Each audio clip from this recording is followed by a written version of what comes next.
Dalam talian nampak selamat, tapi bahaya datang tanpa amaran. Di sebalik skrin ada pemangsa yang sedang memburu. Setiap hari, ribuan kanak-kanak berhubung dengan orang yang mereka tidak kenali. Ada yang menyamar sebagai rakan, ada yang berpura-pura ambil berat dan ada yang menunggu peluang untuk mengambil kesempatan. Setakat ini, lebih 1.4 juta bahan penderaan kanak-kanak dirampas.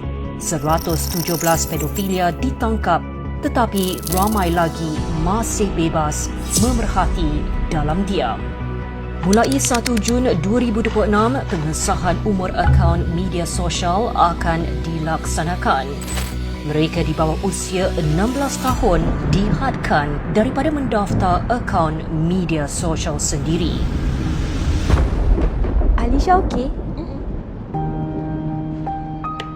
Ini untuk memastikan mereka lebih bersedia menghadapi risiko sebenar dunia digital.